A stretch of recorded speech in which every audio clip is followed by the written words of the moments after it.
would the search term new normal mentoring find any place, speed, velocity within our search engines?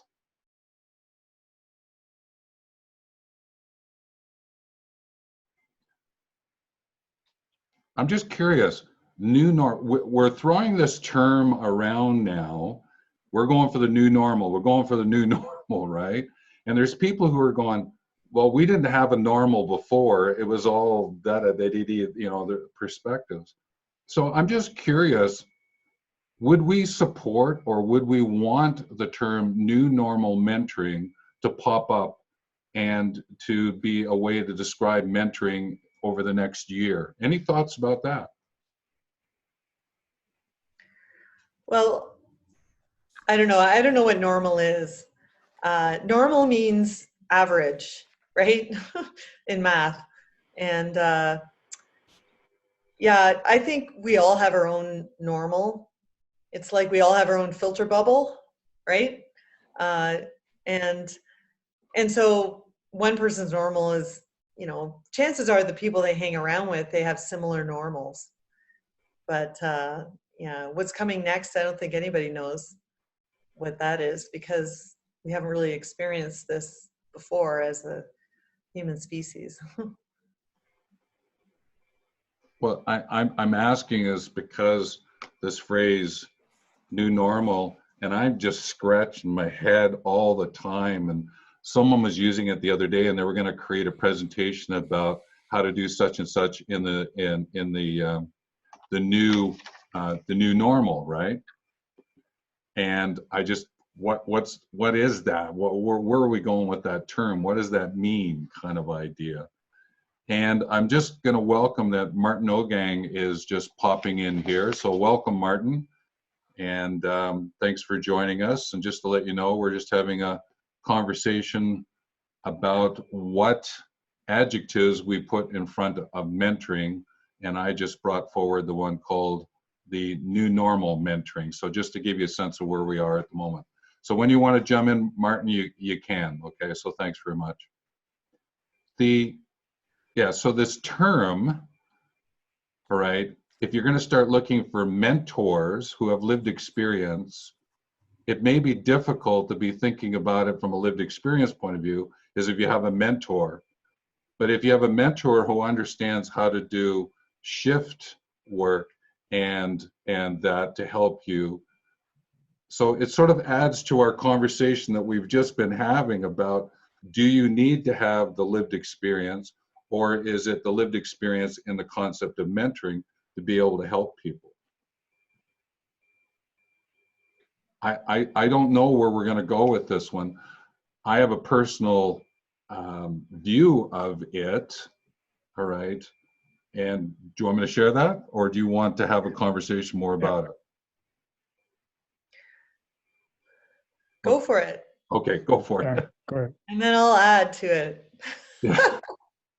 I think we're going to get into trouble with this term new normal. And the language of what's going to take place as we move forward, that kind of language is not going to be of help to us. Do I have what language I would have put in there? I can't say that I have that at this point in time, but we've got to go to Brenda's point.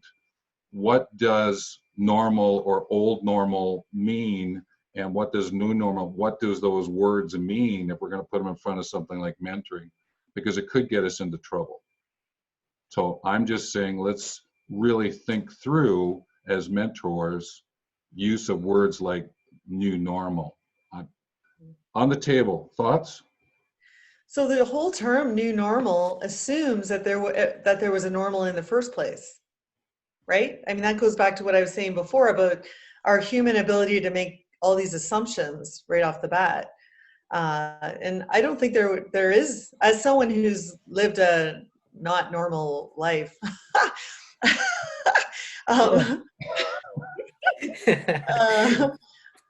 yeah, I don't think there ever was a normal. There was, there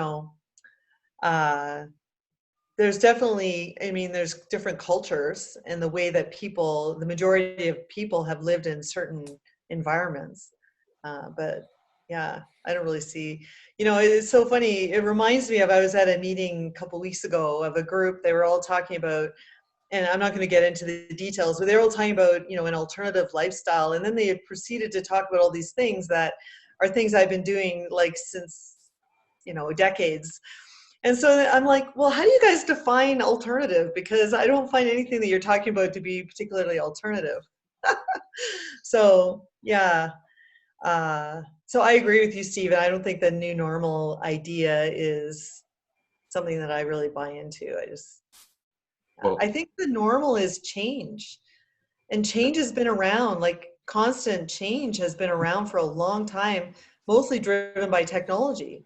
Well, now it's going to be driven by other stuff, you know, but more and more rapid change and the ability to adapt to that change is what the future is going to continue to bring us. That's what I see. well, someone wrote is, well, it's not really about the new normal, it's about the abnormal.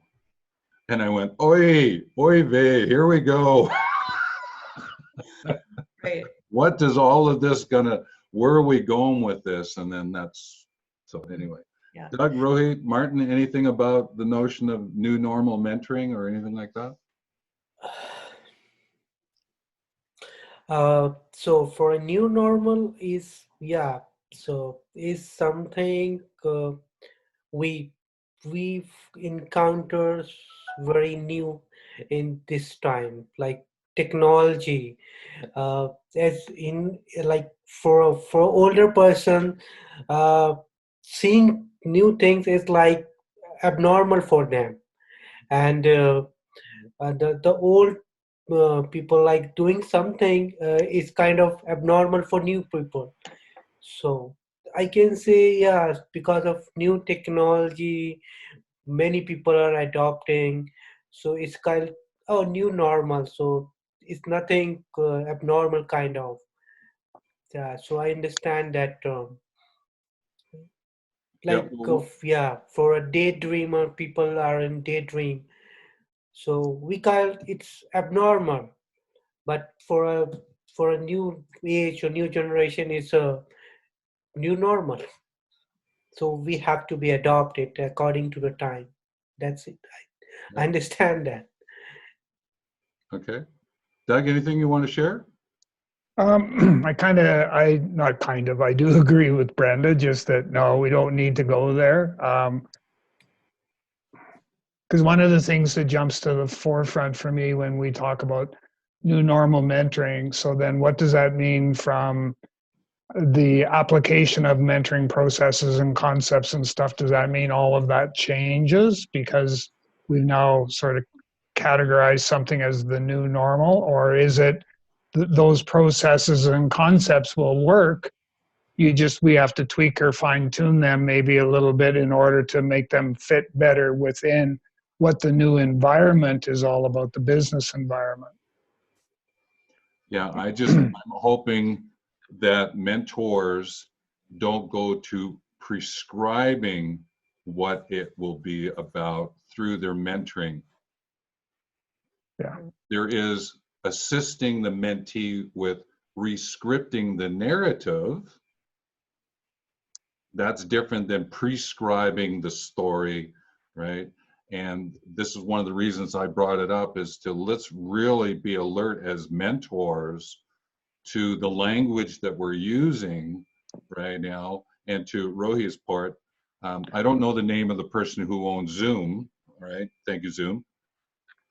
Just became one of the newest billionaires, right? Bang, all of a sudden just became a billionaire because of this thing called Zoom. And yes, it's had its rough times and all that, but at the same, all of a sudden we have this new communication format that people who probably never thought that they would ever use it are now using it, which then places people in a position where, well, I've got some experience, I can now share it with you who were, right? And Doug and I did a video on this basic message: just because you can doesn't mean you should.